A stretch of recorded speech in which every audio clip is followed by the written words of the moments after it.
Hello students, हम कर रहे हैं एक्सरसाइज 5.1 क्वेश्चन नंबर 5।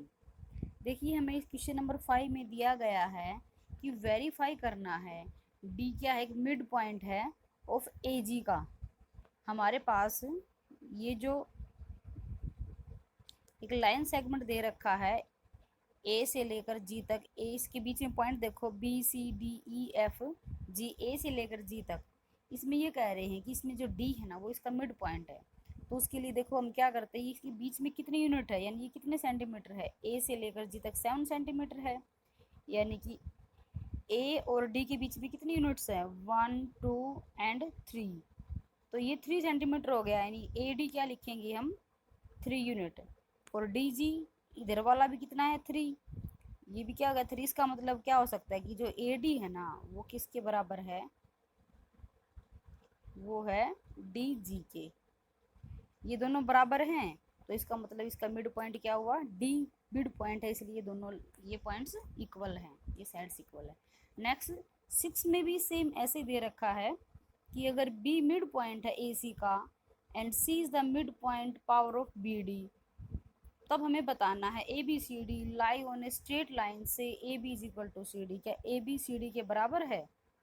देखो हम इसमें क्या है, बी क्या है, मिड पॉइंट ऑफ ए सी। यहाँ पे हमने मान लो एक लाइन ड्रॉ कर ली, ए, यहाँ ए, फिर बी, फिर सी, फिर डी। अब ये कह रहा है कि जो ए सी है ना,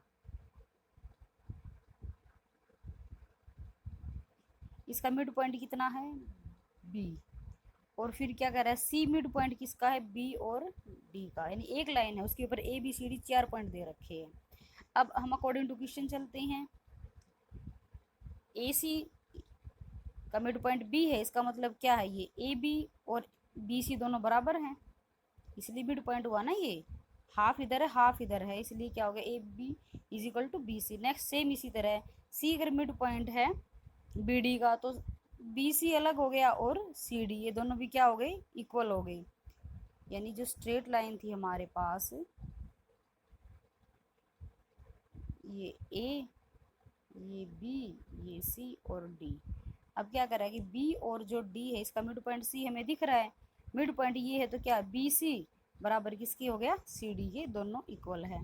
और अब इन दोनों इक्वेशन के अकॉर्डिंग लेते हैं हम, यानी ए बी के बराबर क्या है, बी सी, और बी सी के बराबर क्या है, सी डी। तो हम क्या लिख सकते हैं, ए बी किसके बराबर है, सी डी के। तो ये हमारा प्रूव हो गया, हमें यही प्रूव करना था, ए बी किसके बराबर है, सी डी के। यानी कि जो हमारी लाइन ड्रॉ थी ना, वो इस पे 4 पॉइंट थे, ये ए बी जो जितना पॉइंट था ना, इतनी दूरी पर सी डी है। नेक्स्ट है, इसमें कह रहा है कि 5 ट्रायंगल में ड्रॉ करने हैं, हमें अपनी मर्जी से कोई भी 5 एंगल ड्रॉ करें, लेकिन ये बताना है क्या इन केस में 2 साइड है किसी भी ट्रायंगल की, वो तीसरी साइड से छोटी है। तो देखो इसमें 5 ट्रायंगल ये जैसे ड्रॉ कर रखे मैंने, आप अपनी मर्जी से कोई भी ट्रायंगल ड्रॉ कर सकते, कैसे, बस उनकी लेंथ मेजर जरूर करनी। जैसे यहाँ पे 5 ले लिया, या 4 ले लिया, यहाँ 3। अब ये कह रहा है कि कोई भी 2 साइड है ना, उन दोनों को जोड़ेंगे तो क्या तीसरी से कम आएगी, तो ऐसा नहीं हो सकता। अगर हम 4 और 3 जोड़ रहे हैं, 7, ये क्या है, ये तो ग्रेटर देन है 5 से, इसलिए हम क्या कह सकते हैं कि कोई भी एंगल की 2 साइडों का सम तीसरी साइड के इक्वल नहीं हो सकता, इसलिए आंसर आ जाएगा नो।